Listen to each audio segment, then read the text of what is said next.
Hello students, welcome to Unfold You, your best study partner. I am Anju Sharma, your chemistry mentor और आज हम करेंगे 7th chapter The P block elements. P block periodic table का वो block है जिसमें metals, non metals और metalloids हर तरह के एलिमेंट्स अवेलेबल हैं.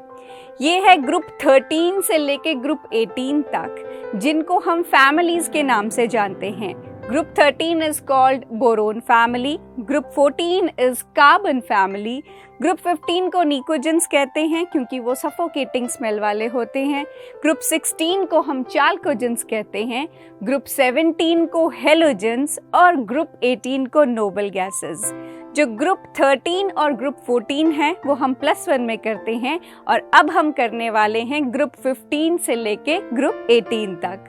सबसे पहले हम इनमें करेंगे ग्रुप 15 एलिमेंट्स. जैसे कि आप देख रहे हो ये बच्ची थोड़ी सी परेशान लग रही है. जब भी हम ग्रुप 15 एलिमेंट्स के साथ काम करते हैं बहुत से स्मेली और सफोकेटिंग कंपाउंड्स फॉर्म होते हैं जिसकी वजह से ये थोड़ी सी परेशान है. Did you ever enter a washroom that smelled so bad? आपको पता है कि जब भी स्टिंकिंग वॉशरूम में आप जाते हो तो वो क्या कंपाउंड होता है जिसकी वजह से इतना स्मेली वो होता है? That compound is ammonia. Ammonia की फॉर्मेशन की वजह से आपको वॉशरूम से, जनरली पब्लिक वॉशरूम से, इतनी स्मेल आ रही होती है. It is a compound of nitrogen which has a pungent smell but it is of great importance to humans. क्या इम्पॉर्टेंस है? जो नाइट्रोजन के कंपाउंड्स हैं आपने फर्टिलाइजर्स में NPK में भी आपने उसके जो कंटेनर होता है उस पर लिखा हुआ देखा होगा. वो है नाइट्रोजन, फॉस्फोरस और पोटेशियम. सो नाइट्रोजन के कंपाउंड्स फर्टिलाइजर्स का एक एसेंशियल कंपोनेंट हैं. So from fertilizers to dyes, it is useful in day-to-day life. सबसे पहले हम occurrence of group 15 elements देख लेते हैं कि कहाँ हमें ये group 15 elements मिलते हैं. सबसे पहला एलिमेंट जो है इस फैमिली का वो है नाइट्रोजन. और जो नाइट्रोजन है वो 78% जो है एटमॉस्फेयर में प्रेजेंट है. पूरे एटमॉस्फेयर में जो गैसेस हैं उसकी 78% वॉल्यूम नाइट्रोजन कंसिस्ट करता है. In the Earth's crust, it occurs as sodium nitrate, which is NaNO3, called child saltpeter, and potassium nitrate, which is called Indian saltpeter. It is found in the form of proteins in plants and animals. Proteins बनते हैं amino acid से और amino acids nitrogen का compound होते हैं. Then it says phosphorus occurs in minerals of the apatite family. Apatite family का ये formula है Ca9PO4 6CaX2. अब अगर ये X फ्लोरीन है तो ये फ्लोरापेटाइट फैमिली हो जाता है. अगर ये क्लोरीन है तो ये क्लोरापेटाइट फैमिली हो जाता है. और अगर ये हाइड्रोक्साइड है तो ये हाइड्रोक्सीपेटाइट फैमिली हो जाता है.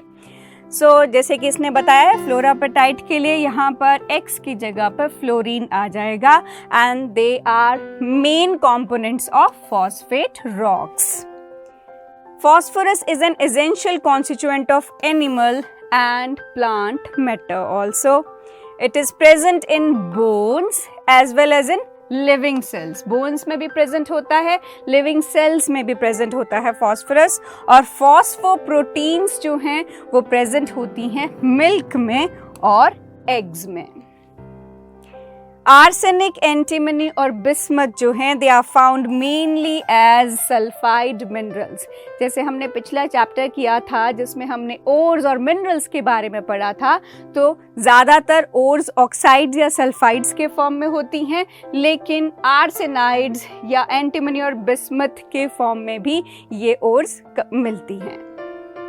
Then comes general characteristics. तो ग्रुप 15 जो है पीरियोडिक टेबल का उसमें कौन कौन प्रेजेंट है? पहला एलिमेंट है nitrogen, then comes phosphorus, then comes arsenic, then is antimony and bismuth. And these elements are known as pnicogens या फिर निकोमाइड्स, जिनका मतलब होता है कि वो कंपाउंड्स जिनकी होती है सफोकेटिंग स्मेल. इलेक्ट्रॉनिक कॉन्फ़िगरेशन की बात करें तो सबसे पहला जो हमारा एलिमेंट है नाइट्रोजन है, जिसका एटॉमिक नंबर है 7। अगर इसकी कॉन्फ़िगरेशन देखें तो सबसे पहले हीलियम आएगा। Helium is 1s2। तो जो भी इनर्ट गैस कॉन्फ़िगरेशन है उसको हम इनर्ट गैस के सिंबल लिख के रिप्रेजेंट कर सकते हैं। और इसके बाद आएगा सेकंड शेल में 2s2 2p3। जैसे 7 में से 2 इलेक्ट्रॉन्स फर्स्ट शेल में होते हैं और 5 इलेक्ट्रॉन सेकंड शेल में। तो सेकंड शेल में सब शेल वाइज इसकी कॉन्फ़िगरेशन होगी 2s2 2p3। अब जितने भी नीचे वाले एलिमेंट्स हैं उनमें सेम कॉन्फ़िगरेशन फॉलो होगी। इसमें बस शेल का नंबर एक इंक्रीज होता जाएगा। जैसे फॉस्फोरस में it is 3s2 3p3, in arsenic it is 4s2 4p3, in antimony it is 5s2 5p3 and in bismuth it is 6s2 6p3। तो इनकी लास्ट शेल कॉन्फ़िगरेशन जो है वो सिमिलर होती है, बस शेल का नंबर हर बार इंक्रीज होता जाएगा। और आप जो पिछली कॉन्फ़िगरेशन है उसको इनर्ट गैस का सिंबल लिख के रिप्रेजेंट कर सकते हो। जैसे 1s2 को आप हीलियम से रिप्रेजेंट कर सकते हो। अगर ये 1s2 2s2 और 2p6 है जिसमें टोटल 10 इलेक्ट्रॉन्स हैं, उसको आप रिप्लेस कर सकते हो नियॉन से। सिमिलरली आर्गन, क्रिप्टन, ज़ेनन, ये सारे जो हैं ये नोबल गैस कॉन्फ़िगरेशन को डिपिक्ट करते हैं और इनको सिंबल लिख के लिखा जा सकता है। जो आपको मेन एप्लीकेशंस इनमें इन एलिमेंट्स की होंगी वो सिर्फ डिपेंड करेंगी इनकी वैलेंस शेल की कॉन्फ़िगरेशन पे। So we have to consider these all. Then physical properties of group 15 की बात करें तो सबसे पहले हम बात करते हैं मेटालिक कैरेक्टर की। तो जो ग्रुप 15 एलिमेंट्स हैं वैसे मेटालिक ग्रुप नहीं है, मेटल एटम्स नहीं होते। नाइट्रोजन एक इलेक्ट्रोनेगेटिव एलिमेंट है। सो वी कैन से जो इसमें नाइट्रोजन और फॉस्फोरस हैं ये दोनों हैं non metals. Arsenic and antimony are metalloids. Metalloids वो एलिमेंट्स होते हैं जिनमें मेटल्स और नॉन मेटल्स दोनों की प्रॉपर्टी होती है। और जो बिस्मथ है वो मेटालिक होता है नेचर में। Second property is physical state. तो फिजिकल स्टेट में जो नाइट्रोजन है वो फर्स्ट एलिमेंट है हाइड्रोजन के बाद जो कि डाई एटॉमिक गैस के फॉर्म में एग्जिस्ट करता है। मतलब नाइट्रोजन एग्जिस्ट्स एज N2। सो डाई एटॉमिक उसको बोलते हैं, दो एटम्स आपस में कंबाइंड रहते हैं। All other elements in the group are normally solids. तो गैसियस स्टेट में है नाइट्रोजन और बाकी सारे एलिमेंट्स नॉर्मली सॉलिड स्टेट में मिलते हैं। Then comes atomicity. जैसे हमने बोला कि नाइट्रोजन जो है वो डाई एटॉमिक है लेकिन बाकी सारे एलिमेंट्स टेट्रा एटॉमिक हैं, मतलब 4 एलिमेंट्स आपस में कंबाइन करके रहते हैं। Next property is their melting and boiling points. तो melting and boiling points mainly depend करते हैं किस तरह की फोर्सेस एलिमेंट्स के बीच एग्जिस्ट करती हैं। तो melting and boiling increases from nitrogen to arsenic. The boiling points increase regularly on moving down the group. जैसे जैसे एटम का साइज बढ़ता रहता है वैन डर वॉल फोर्सेस का मैग्नीट्यूड भी बढ़ता रहता है, जिसकी वजह से मेल्टिंग और बॉइलिंग पॉइंट्स इंक्रीज होते हैं। नेक्स्ट प्रॉपर्टी डेंसिटी है और डेंसिटी भी साइज के साथ साथ डाउन द ग्रुप इंक्रीज करती रहती है। और लास्ट में है एटॉमिक रेडियाई। तो जब भी हम एटॉमिक रेडियाई की बात करेंगे किसी भी ग्रुप में तो हमेशा जो फर्स्ट और सेकंड एलिमेंट है उसके साइज में ह्यूज गैप देखा जाता है, क्योंकि फर्स्ट एलिमेंट जो है वो बहुत छोटा होगा और सेकंड एलिमेंट के बाद जब डी ऑर्बिटल्स की फिलिंग स्टार्ट होगी तो पुअर शील्डिंग की वजह से उसके साइज में ज़्यादा फर्क नहीं देखा जाता, जिसकी वजह से सबसे छोटा होने की वजह से कुछ प्रॉपर्टीज़ भी उनकी एक्सेप्शनल हो जाती हैं और इसी को हम कहते हैं एनोमलस बिहेवियर, जो कि हर फैमिली का फर्स्ट मेंबर शो करता है। Last is covalent radii. Covalent radii आप कंसिडर करोगे जब दो एटम्स आपस में बॉन्ड बनाएंगे तो उसका जो दोनों सेंटर्स हैं एटम्स के उसमें उसका जो बॉन्ड होता है उसका हाफ आप कंसिडर करते हो, उस हाफ को हम कोवलेंट बॉन्ड के हाफ को कहते हैं covalent radius. So covalent radii increases in a regular fashion down the group. जैसे जैसे डाउन द ग्रुप जाते हुए एटम का साइज इंक्रीज होता है, उनके बीच की बॉन्ड लेंथ इंक्रीज होगी और उसी के अकॉर्डिंग उनका जो कोवलेंट रेडियाई है वो भी इंक्रीज होगा। अदर प्रॉपर्टीज में सबसे पहले है नेगेटिव ऑक्सीडेशन स्टेट। जैसे कि आप जानते हो ये ग्रुप 15 एलिमेंट्स हैं। ग्रुप 15 एलिमेंट्स में जो लास्ट शेल है उसमें आपको 5 इलेक्ट्रॉन्स मिलते हैं।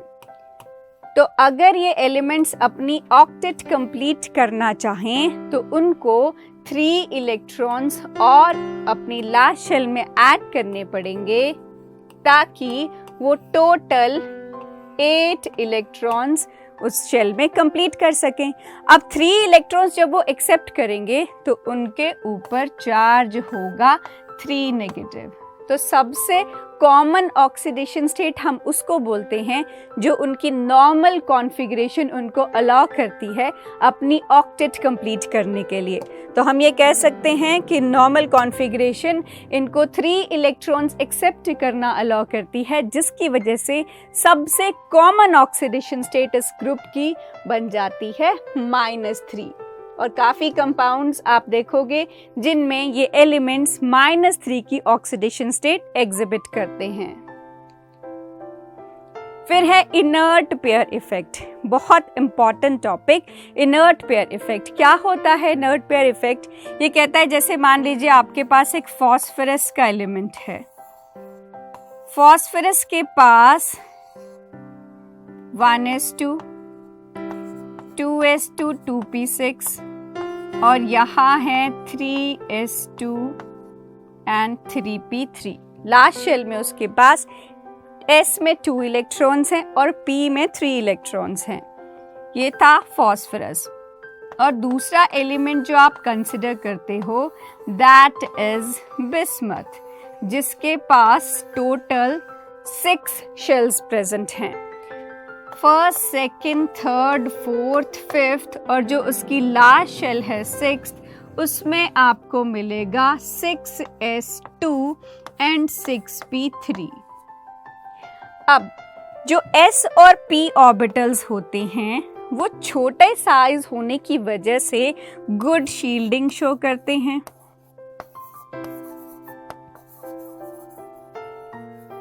शील्डिंग करनी किसकी है और करनी किससे है? वो ये है कि जो न्यूक्लियर चार्ज है वो बाहर वाले इलेक्ट्रॉन्स तक ना पहुंच पाए, उसके लिए जो इनर शेल्स के इलेक्ट्रॉन्स हैं वो शील्ड करते हैं।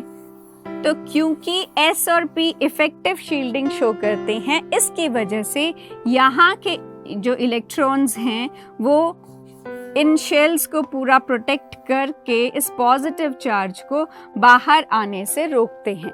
As a result in S और P के इलेक्ट्रॉन्स को इफेक्टिव न्यूक्लियर चार्ज उतना फील नहीं हो पाता है और फास्फोरस +5 ऑक्सीडेशन स्टेट शो कर सकता है। मगर जो बिस्मथ है उसमें जो इनर शेल्स हैं उसमें जैसे 3 में थर्ड शेल में 3d, फोर्थ शेल में 4d, 4f, 5d इनका प्रेजेंस है। ये जो d एंड f सब शेल्स होती हैं ये शो करती हैं पुअर शील्डिंग। पुअर शील्डिंग का ये मतलब है कि ये पूरी प्रोटेक्शन नहीं कर पाएंगी और इफेक्टिव न्यूक्लियर चार्ज को बाहर आने से नहीं रोक पाएंगी। यहाँ पर भी S और P शेल्स होंगी, वो अपना काम पूरा कर रही हैं, मगर बिस्मथ का एटॉमिक नंबर बहुत ज़्यादा होने की वजह से ये इफेक्टिव न्यूक्लियर चार्ज बहुत ज़्यादा बढ़ जाता है और D एंड F की पुअर शील्डिंग होने की वजह से ये पॉजिटिव चार्ज बाहर वाली शेल तक पहुंच जाता है। एज अ रिजल्ट ये जो 6s के 2 इलेक्ट्रॉन्स हैं वो अट्रैक्ट हो जाएंगे और अब वो बॉन्ड नहीं बना पाएंगे। So the pair of electrons which are present in s orbital those become inert और इसी को हम बोलते हैं inert pair effect. So in short, we can say that because of poor shielding of D and F electrons, effective nuclear charge reaches the S electrons and attracts them, because of which they cannot form bond and they become inert pair. और इसकी वजह से अब bismuth सिर्फ 3 electrons loose कर पाएगा और उसकी स्टेबल वाली ऑक्सीडेशन स्टेट जो है वो बन जाती है +3. So this we call inert pair effect. So it says inert pair effect increases down the group, and due to this effect the stability of +3 oxidation state increases and stability of +5 oxidation state decreases. जैसे आपने देखा phosphorus +5 oxidation state show कर सकता था, लेकिन bismuth +5 नहीं कर पाया. उसके 6s के 2 इलेक्ट्रॉन्स अट्रैक्ट होने की वजह से वो सिर्फ +3 ऑक्सीडेशन स्टेट शो कर पाया.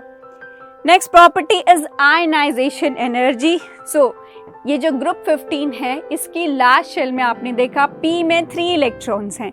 सबकी लास्ट शेल में जो P है उसमें 3 इलेक्ट्रॉन्स होंगे. P में मैक्सिमम 6 इलेक्ट्रॉन्स होते हैं. तो अगर half the number of electrons are present तो हम इसे कहते हैं एग्जैक्टली हाफ फिल्ड कॉन्फ़िगरेशन, जिसकी वजह से इन एलिमेंट्स को मिलती है सिमेट्री और सिमेट्री की वजह से इन सबको मिलती है stability. So because of exactly half filled configuration इनको मिल रही है सिमेट्री और स्टेबिलिटी, और ये इलेक्ट्रॉन्स ना देना पसंद करते हैं ना लेना पसंद करते हैं. सो इसीलिए हम कहते हैं कि जिनकी आयनाइजेशन एंथैल्पी है दैट इज वेरी हाई, मतलब इनका इलेक्ट्रॉन रिमूव कर पाने के लिए बहुत ज़्यादा एनर्जी की रिक्वायरमेंट होगी.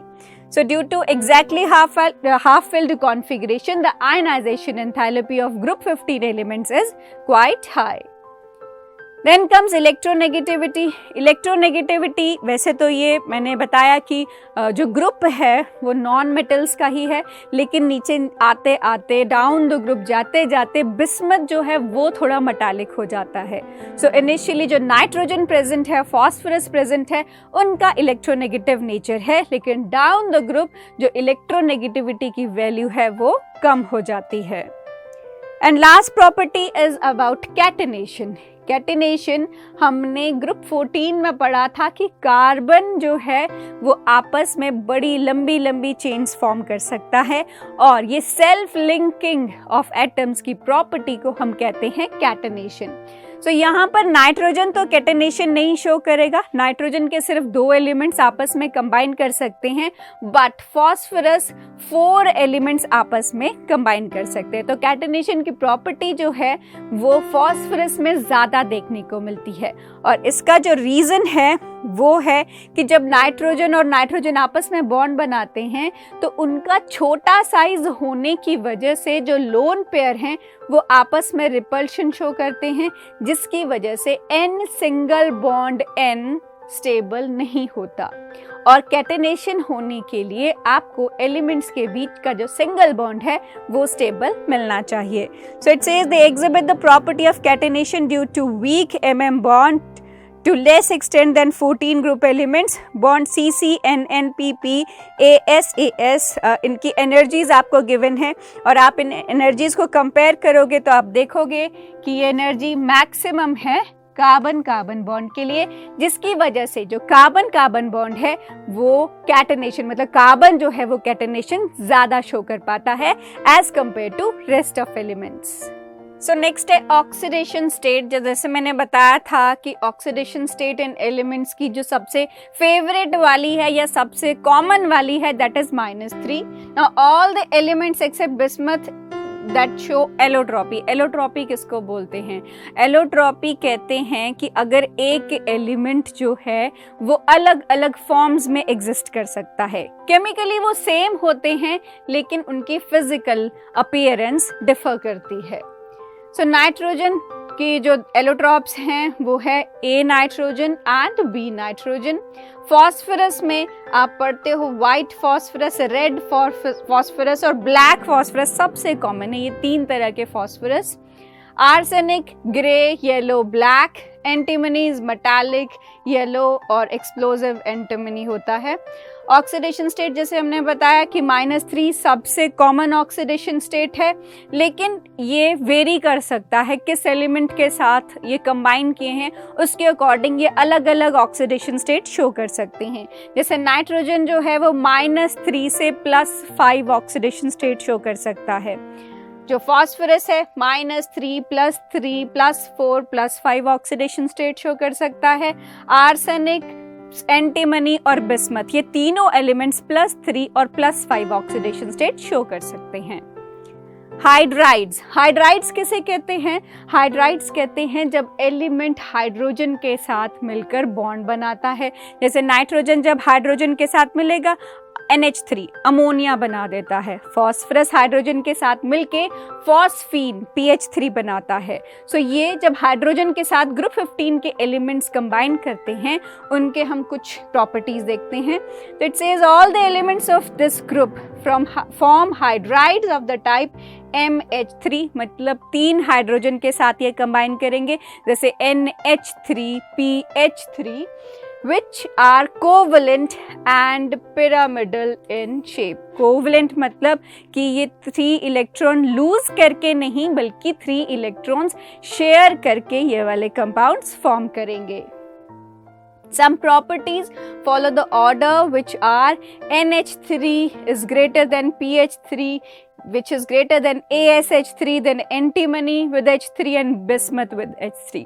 तो कौन सी प्रॉपर्टीज हैं जो इस तरह का ट्रेंड शो करती हैं? ये हैं ईज ऑफ फॉर्मेशन, मतलब सबसे इजी है NH3 की फॉर्मेशन। अब ये जितनी भी प्रॉपर्टीज हैं वो डिपेंड करेंगी इनके साइज पे। नाइट्रोजन और हाइड्रोजन दोनों ही बहुत छोटे साइज के होते हैं, तो वो इजीली बॉन्ड फॉर्म कर लेते हैं। जितना ज़्यादा इनका साइज वेरी करेगा उतनी ही इनकी फॉर्मेशन डिफिकल्ट हो जाती है। स्टेबिलिटी भी अगर 2 एटम्स जो हैं वो सेम साइज के हैं तो उनकी ओवरलैपिंग इफेक्टिव होने की वजह से वो स्टेबल हो जाते हैं। बेसिक कैरेक्टर डिपेंड करता है कि ये अपना लोन पेयर डोनेट करने की टेंडेंसी कितनी रखते हैं। जैसे आप सब जानते हो इन सारे एलिमेंट्स की लास्ट शेल में 5 इलेक्ट्रॉन्स प्रेजेंट हैं, जिनमें से 3 इलेक्ट्रॉन्स को ये यूज करते हैं बॉन्ड फॉर्मेशन के लिए और 2 electrons are left as lone pair. अब नाइट्रोजन हाइड्रोजन से ज़्यादा इलेक्ट्रोनेगेटिव होने की वजह से इस बॉन्ड के जो शेयर्ड पेयर हैं उनको अपनी तरफ पुल कर लेता है और इसकी वजह से नाइट्रोजन के ऊपर इलेक्ट्रॉन डेंसिटी काफ़ी बढ़ जाती है और वो इजीली इस इलेक्ट्रॉन पेयर को डोनेट कर सकता है किसी भी रिक्वायर्ड एलिमेंट को। ये जो इलेक्ट्रॉन पेयर डोनेट करने की टेंडेंसी है, लुइस ने इस तरह के एलिमेंट्स को कहा था बेस।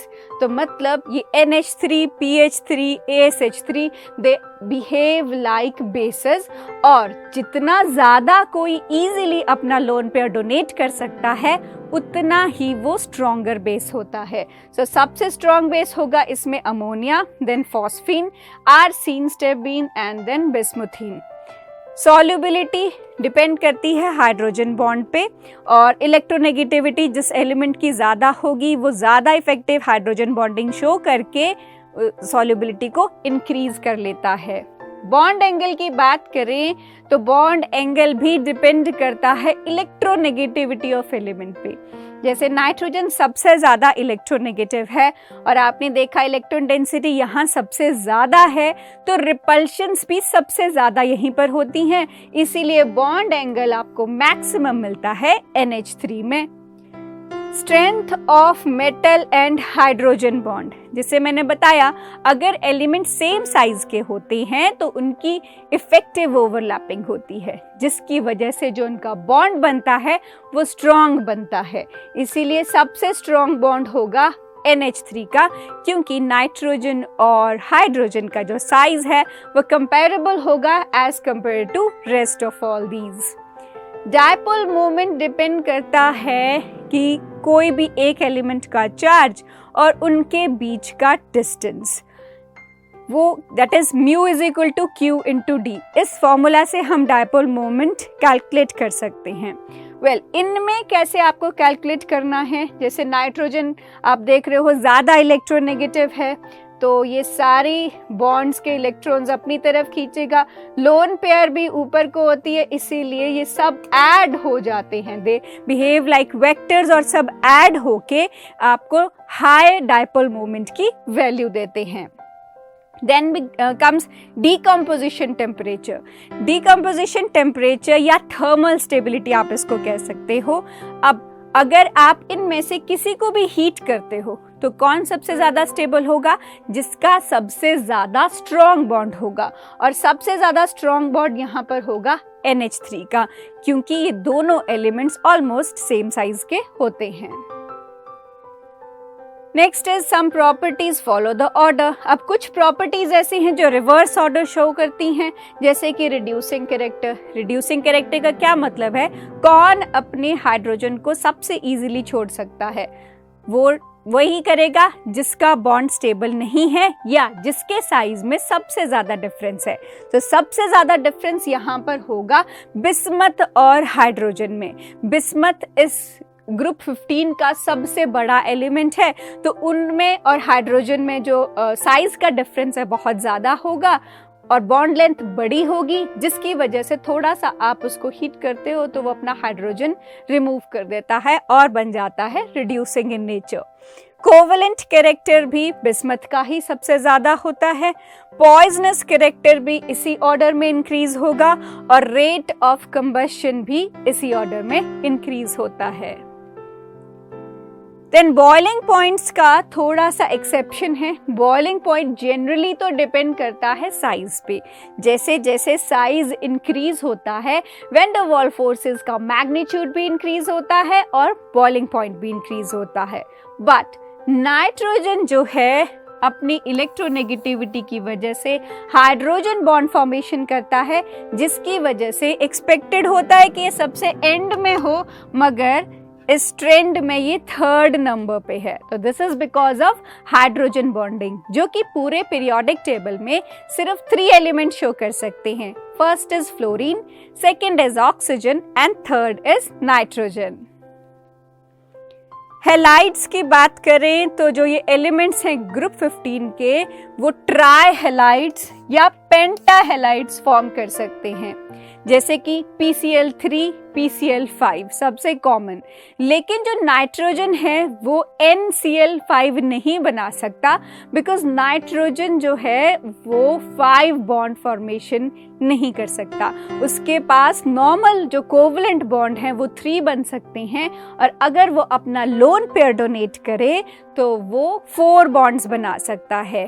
तो ये क्वेश्चन आपको पुट किया जाता है, what is maximum covalency of nitrogen? That is 4.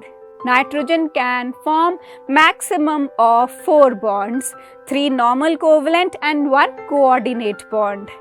लेकिन फॉस्फोरस अपनी इलेक्ट्रॉनिक कॉन्फ़िगरेशन को थोड़ा सा अपने जो 3D ऑर्बिटल्स हैं उनमें अपने इलेक्ट्रॉन्स को अनपेयर करके 5 बॉन्ड फॉर्म कर सकता है, और अगर किसी का एक का लोन पेयर उन एम्प्टी डी ऑर्बिटल्स में एक्सेप्ट कर ले तो टोटल 6 बॉन्ड उसके बन सकते हैं, जैसे कि PCl6 नेगेटिव में। सो 3 बॉन्ड्स जो बना सकता है हेलोजन के साथ वो सभी एलिमेंट्स ऐसा कर सकते हैं, लेकिन 5 बॉन्ड्स बनाने में नाइट्रोजन जो है वो केपेबल नहीं होता है। NF3 फॉर्म होगा जो कि कलरलेस है, ओडरलेस है और मोस्ट स्टेबल है सारी इन सीरीज में, और उसकी रिएक्टिविटी लो है। NCl3 जो है वो एक येलो ऑयली लिक्विड है जो वाटर के साथ रिएक्ट करता है और अमोनिया और हाइपोक्लोरस एसिड फॉर्म करता है, और Ni3 is shock sensitive and decomposes explosively when it is touched. Then ease of hydrolysis, सबसे easily hydrolyze होता है बिस्मथ का chloride, then antimony, arsenic, PCl3 and then NCl3. Trihalides except BiF3 are covalent in nature और इन सब के हैं pyramidal structure, मतलब 3 bonds हैं और इस तरह से एक होगा lone pair. ऑक्साइड्स की बात करें तो आर्सेनिक की ऑक्साइड जो है As2O5 और As2O3 that is amphoteric in nature. Antimony Sb2O5 and Sb2O3 is also amphoteric in nature. Bismuth की oxides Bi2O5 and Bi2O3 is also amphoteric in nature. So that was all for the properties of group 15 elements. हम next video में फिर मिलेंगे और group 15 elements के बारे में और उनके important compounds के बारे में और पढ़ेंगे. Till then, keep learning, keep revising. Thank you.